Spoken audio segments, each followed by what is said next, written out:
Olá, seja muito bem-vindo à nossa Escola Bíblica. Este lugar especial onde nos encontramos para juntos desfrutarmos da Palavra de Deus. Temos tido a oportunidade de estudar muitos temas e nos últimos programas temos vindo a desfrutar do tema do livro de Daniel. E temos connosco um convidado que já é habitual, que nos acompanhará ao longo deste tema, que é o nosso querido Paulo Lima. Paulo, obrigada por estares aqui. É um gosto estar aqui. E com a ajuda então do Paulo, vamos já começar com o sumário de hoje. Paulo, podes nos introduzir? Daniel tem um sonho que revela o destino da humanidade. Perceber o significado deste sonho permite-nos a compreender onde estamos no grande plano de Deus para nós. É este o sumário. Ok, vamos falar então de mais um sonho de Daniel, vamos compreender um sonho especial que Daniel tem. Vamos, por isso, abrir a Bíblia no livro de Daniel, no capítulo 7 e no versículo 28 e 27. E no livro de Daniel, no capítulo 7 e no versículo 27, vamos encontrar este texto que nos diz o seguinte: o reino, o domínio e a majestade dos reinos debaixo de todo o céu serão dados ao povo dos santos do Altíssimo. O seu reino será reino eterno e todos os domínios o servirão, lhe obedecerão. Ok? Então, este texto é um texto que nos vem a mostrar que há um domínio, uma majestade. Novamente vamos entrar em tema de domínio, mais uma vez vamos entrar em tema de majestade, mas estamos já no final do capítulo 7, no início do capítulo 7 é dado o sonho de Daniel, e o que eu te vou pedir é se nos podes contar um bocadinho do sonho e dar alguns pormenores, principalmente sobre os animais que vão aparecer neste sonho. Sim, nós estamos no primeiro ano de Belshazzar, é o ano de 550 a.C. O que Daniel vê é o mar agitado pelos ventos, por ventos tempestuosos. Nós sabemos que este grande mar seria o Mediterrâneo, onde do lado oriental estavam a nascer os vários impérios que iriam suceder-se ao longo da história da humanidade até o tempo do fim, até à volta de Jesus. Mas este é também o Terrom. O Terrom é o abismo. Os antigos pensavam que a Terra assentava com bases num mar que era subterrâneo e que circundava essa terra. E o Mediterrâneo era interpretado pelos antigos como sendo uma parte desse mar, desse Terrom. Então, o que é que isto significa? Os ventos que agitam o grande mar são as disputas político-militares que agitam a humanidade. E a partir daqui é que vão surgir quatro animais que emergem do mar, que segundo Daniel 7:17 e Daniel 7:23 são quatro reinos que constituem a totalidade dos impérios que iriam oprimir o povo de Deus desde o tempo de Daniel até o tempo do fim da história. É interessante ver que estes quatro animais, quais são? O primeiro é um leão com asas de águia. Nós sabemos que ele representava o Império Neobabilónico, o primeiro império que é mencionado em Daniel. Esse império existiu do ano 605 até o ano 539. Tem duas fases, por isso é que o leão inicialmente tem asas de águia, mas depois arranca-lhe-se as asas e ele é posto de pé e recebe um coração de homem. E significava que depois de uma fase de expansão, de domínio, ele iria sofrer uma fase de decadência, e foi isso realmente que aconteceu com o Império. E é muito interessante que o primeiro imperador deste Império, o mais importante, Nabucodonosor II, é representado por Jeremias, por exemplo, no capítulo 49, como usando a metáfora do leão e da águia, que é precisamente o animal que aqui está descrito. Depois há um outro animal, que é um urso com 3 costelas na boca, representa o Império Medo-Persa, que teve a hegemonia do ano 539 até o ano 331. O ano 331 é a data da Batalha de Arbela, em que Alexandre o Grande vence o último rei persa, Dario III. Este urso tinha um lado mais elevado que o outro, porque os persas dominavam na relação entre os medos e os persas eram dominantes. E tem 3 costelas na boca, que representam as 3 conquistas deste império: a Lídia, a Babilónia e o Egito. A seguir vem um terceiro animal, um leopardo com 4 asas e 4 cabeças.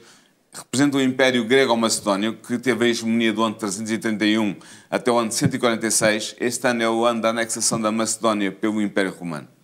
Tem 4 asas, porquê? Porque é um império que se construiu com uma grande rapidez de conquista. Representa a velocidade, não é? Representa a grande velocidade do animal.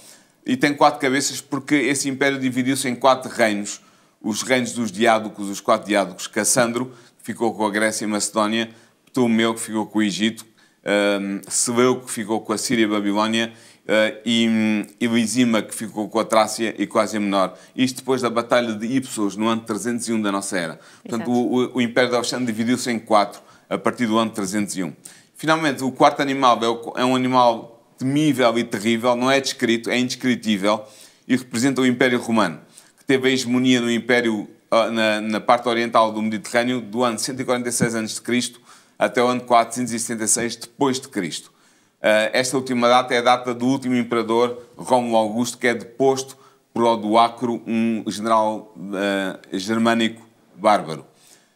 Os dentes de ferro e as garras de bronze deste animal representam as legiões romanas, com todo o seu poderio militar. É dito dele que ele devorava e pisava o resto com os pés. Significa a política de expansão e de conquista do Império Romano e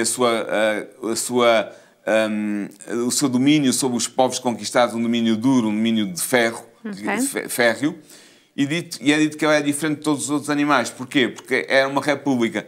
Todos os outros animais eram monarquias, mas o Império Romano era uma república romana, mesmo durante o período dos imperadores, era o Senado Romano que tinha, pelo menos teoricamente, o poder. E são estes 4 animais que são representados por Daniel no seu sonho. Mas este último animal, depois ele é descrito e ele vai ser apresentado com mais características. Sim. E vai ser desenvolvido mais.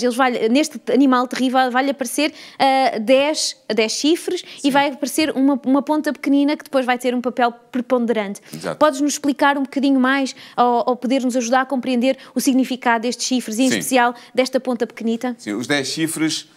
primeiro temos que pensar que em hebreu a expressão chifre significa poder. Os salmistas às vezes dizem protege o meu chifre ou dá-me um grande chifre, querendo com isto dizer um grande poder. Portanto, isso em hebreu. Exato. O Daniel 7:24 diz que estes 10 chifres são 10 reis. Mas nós sabemos que tanto em Daniel 7 como em Daniel 8 os chifres podem representar reinos. Exato. E sendo referido como reis, mas na realidade são reinos. E são 10 reinos. Que reinos é que eles são? São os 10 reinos bárbaros germânicos que surgiram no território de Roma. Não te esqueças que estes 10 chifres vão surgir na cabeça do 4º animal que nós vimos que representava o Império Romano. Portanto, estes 10 chifres são os 10 povos bárbaros germânicos que conquistaram Roma Ocidental, o Império Ocidental de Roma, e construíram no século V e no século VI reinos dentro desse território. Até que no ano 476 o Império vai desaparecer, mas esses reinos vão continuar. Atualmente, eles são a Europa das Nações. Eles deram origem a todos os reinos que foram surgindo ao longo da história da Europa até à atualidade e hoje nós podemos identificar estes 10 reinos, estes 10 chifres, como a União Europeia, que reúne, congrega todas as nações europeias numa organização única. A ponta pequena é muito interessante. É dito também que ele é um rei, ou seja, é um pequeno reino, mas é um reino, é um poder com características religiosas. E os autores que estudaram esta passagem de Daniel acreditam que se trata aqui de uma igreja, da Igreja Romana. E porquê que nós concluímos isto? Primeiro, porque ela sucedeu ao Império Romano, ela surge na cabeça da 4ª besta, que é a representação do Império Romano, surge no meio dos 10 povos bárbaros, os 10 chifres que eu ainda há pouco referi, e ganha poder após a instalação, o surgimento destes 10 chifres, ou seja, depois do século V e VI depois de Cristo. Vão-me dizer, mas a Igreja Romana é anterior a essa data. Sim, mas o poder que ela ganha em termos políticos ou religiosos é a partir dessa data. A segunda razão é que é dito que ela arranca 3 chifres. E ela realmente destruiu 3 potências arianas, os Érulos em 493, os Vândalos em 534 e os Ostrogodos em 538. Estes 3 povos eram povos arianos, ou seja, eles não eram católicos. Exato. Eles seguiam um cristianismo herético em relação àquele que era defendido pela Igreja de Roma e, portanto, eles foram destruídos com a conivência de Roma e foram eliminados da cena política da Europa. A terceira razão para nós identificarmos a ponta pequena com a Igreja Romana é que nos é dito que ela iria proferir palavras grandiosas contra Deus. E eu posso dar muitos exemplos, mas eu vou dar só um exemplo. O Leão III, o Papa Leão III, na encíclica Reunião da Cristandade, que foi publicada em 1894, diz muitas coisas. Uma das frases que ele tem lá é a seguinte: ocupamos nesta terra o lugar de Deus Todo-Poderoso.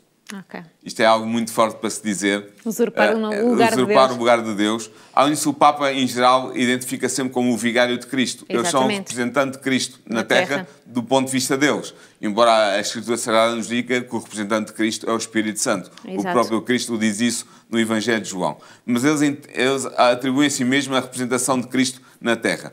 E depois uma outra, só para dar mais um exemplo destas palavras grandiosas contra Deus, os papas romanos e os sacerdotes romanos entendem que quando eles estão na missa e há a consagração da hóstia, eles podem criar Deus. Exato. Ou seja, eles tornam aquele pedaço de pão a verdadeira carne do Filho de Deus e tornam aquele pedaço de vinho, aquele golo de vinho, no verdadeiro sangue do Filho de Deus. Eles criam Deus. E há uma teologia inteira à volta desta questão da transubstanciação. Isto é mais uma razão, estas palavras grandiosas proferidas contra Deus. A quarta razão é que esta ponta pequena vai fazer a perseguição aos santos. Ou seja, aos verdadeiros seguidores de Deus, durante um tempo, tempos e metade de um tempo. Esta perseguição nós sabemos que foi feita na história da Igreja Católica pela Inquisição, pelas cruzadas contra os albigenses, pelas cruzadas contra os valdenses e etc. Mas esta perseguição vai ter um período de tempo. Um tempo, tempos e metade de um tempo. Nós sabemos que este período profético de Daniel 7:25 significa 1 ano, 2 anos e metade de um ano. Mas é um ano, não é um ano solar, é um ano lunar, do calendário lunar hebreu, que tinha 360 dias. O que significa que no total nós estamos em presença de 1.260 dias que devem ser interpretados, como diz proféticos que são, pelo princípio dia-ano. E este princípio dia-ano diz-nos que cada dia profético representa um ano histórico, literal. Já vimos isto noutros programas, Já vimos noutros programas, exatamente. O que significa que há aqui 1.260 anos de perseguição que a ponta pequena vai mover contra o povo de Deus. Quando é que este período começa? Quando é que este período acaba? Nós acreditamos que ele começa em 538, quando Roma é libertada do cerco que os ostrogodos, uma tribo ariana, estava a fazer ao papado, e o papado tem a possibilidade de exercer o seu poder com liberdade, 538, e vai terminar em 798, o ano em que o general francês, Alexandre Berthier, vai prender o Papa Pio VI em Roma e vai levá-lo para o exílio. Durante alguns anos deixou de haver Papa efetivo a governar a Igreja Papal, a Igreja Romana. E assim foi anulado o poder político do papado que estava por baixo da perseguição que era feita pelo Papa a todos os verdadeiros filhos de Deus. E o último critério que nos permite identificar a ponta pequena como a Igreja Romana é que é dito que ele cuidaria mudar os tempos e a lei de Deus, bem entendido. Exato. E realmente eles mudaram, por exemplo, da Páscoa, passou do 14 de Nisan para a Páscoa cristã que se celebra durante a Sexta-feira Santa, ou o Sábado Santo e o Domingo Santo, sempre na mesma ordem. Exato. Enquanto que a Páscoa do 14 de Nisan variava os dias da semana. Mas isso foi posto de parte. Também é interessante ver que os 10 mandamentos, a lei de Deus por excelência, aquilo que nós pensamos quando pensamos na lei de Deus, pensamos nos 10 mandamentos de Êxodo 20, exato, que são imutáveis e foram dadas pelo dedo de Deus. Exatamente, escritas pelo dedo de Deus, como tu disseste muito bem, foram mudados pela Igreja Romana. Como é que foram mudados? O segundo mandamento, que proíbe a realização de imagens e a adoração de imagens, foi eliminado da lei. E o quarto mandamento, que passou a ser o terceiro na lei, na versão católica, em vez de dizer que para te lembrares do sábado, do sétimo dia, diz lá, lembra-te do domingo e dos dias de festa. Ou seja, houve uma alteração na lei de Deus, deixou de se guardar o sétimo dia, o sábado, para se passar a guardar o primeiro dia, o domingo. Eu digo isto, dará a impressão que eu estou aqui com algum sentimento anticatólico. Não é isso. Temos que fazer a distinção entre os crentes católicos, que são muitos deles fiéis na sua fé e que são aceitos por Deus, e o sistema eclesiástico católico que está a contender contra Deus e a desvirtuar a verdade de Deus. Exatamente, e depois nós não podemos esconder aquilo que é histórico, exatamente, não é? Quando nós vamos ver uma coisa, temos que olhar para ela com visão histórica, e estes são acontecimentos históricos que nós conseguimos identificar na história da humanidade. Exatamente. Existem aqui duas expressões que são muito importantes, que é a expressão juízo e filho do homem. Quando é que se dá este juízo e quem é o filho do homem? No capítulo 7, a meio do capítulo 7, nomeadamente a partir do versículo 9, há uma referência ao ancião de dias, que nós sabemos que é Deus, que é claro, pela descrição que é feita, ele senta-se num trono de fogo, tem o cabelo branco, é o ancião de dias, portanto vemos que é Deus que está ali representado, e há um filho do homem, Barenash, no original aramaico do capítulo 7, que significa o quê? Nós acreditamos que ele significa um Messias divino humano. Porquê é que nós acreditamos isto? Há várias razões. Por exemplo, ele aproxima-se do ancião de dias nas nuvens do céu. Portanto, aqui um sinal de divindade. Deus, no Antigo Testamento, é que cavalga as nuvens. E este filho do homem faz exatamente isso. Depois ele é humano, porque ele tem a aparência de um homem. É Barenash, o filho do homem. E é interessante ver que Jesus, ao longo dos evangelhos, dos 4 evangelhos, ele vai usar 80 vezes esta expressão, filho do homem, para se referir a si. Si mesmo. Para se referir a si mesmo, como o Messias de Israel, sem a grande alarde. Haveria aqui razões que eu não tenho tempo para apresentar, porque é que Jesus usa este título acima de tudo, acima de qualquer outro, mas ele aplica-o a si. O que significa que Jesus vê-se a si mesmo como este filho do homem em Daniel 7. E nós podemos vê-lo também. Depois aqui, o que acontece é que há um julgamento. Há a cena do julgamento celestial que é instituído, que vai condenar a ponta pequena e que dá domínio ao Filho do Homem e, portanto, aos santos que ele representa, aos filhos de Deus que ele representa, ao povo de Deus. Nós sabemos sempre que o juízo no Antigo Testamento é sempre dado em favor dos oprimidos, dos fiéis filhos de Deus, daqueles que são seguidores verdadeiros de Deus. E, portanto, é o que acontece aqui também. Depois, este juízo não é um juízo qualquer, é um juízo investigativo. Okay. É muito típico o juízo investigativo no Antigo Testamento. O que é um juízo investigativo?